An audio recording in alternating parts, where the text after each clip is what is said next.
That brings me to the final point, which is the death of the press. We've had a lot of situations in the last in the last year that has really limited the independent thinker and the independent researcher and all the great audiences that they were able to accumulate while all the bullshit media was lying to us. These people were telling the truth and people found them. And this is just a small little segment of those people, but there's a lot of independent researchers. And at the same time, we're also consolidating what the truth is into this authority. So if it doesn't come from authority, it's not the truth.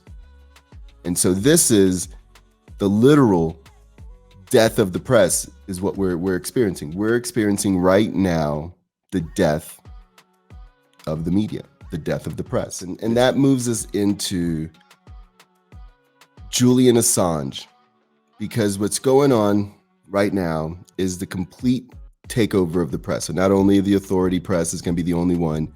We've actually seen a 75% increase in the news coming from authoritative sources since the beginning of 2020. So we've seen a lot of demand there. But then we also— What does that mean? That means an increase in video views for those? Yeah. And so we talk about that as raising authoritative information. But then we also talk about removing information that is problematic. You know, of course, anything that is medically unsubstantiated. So people saying like, take vitamin C, take turmeric, like those all will cure you. Those are the examples of things that would be a violation of our policy. Anything that would go against World Health Organization recommendations would be a violation of our policy. And so remove is another really important part of our policy. YouTube is fighting to censor as many people as possible. Twitter was able to, Twitter and Facebook were able to literally stop the New York Post story that was doing an expose on someone who's running for presidency, just able to shut it down. Then we also have Google attempting to, in court, be able to take out websites. Now that they're claiming that's their platform and they need to clean that up.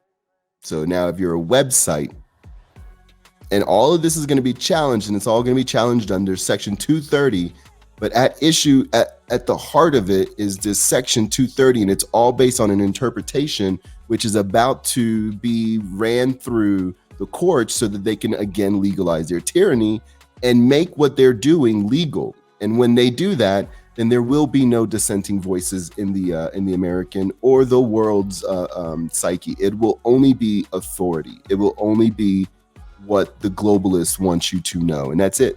And that's it. And when this takeover happens, it's going to be very hard to get back any of our rights that we had worked thousands of years to accumulate as humans.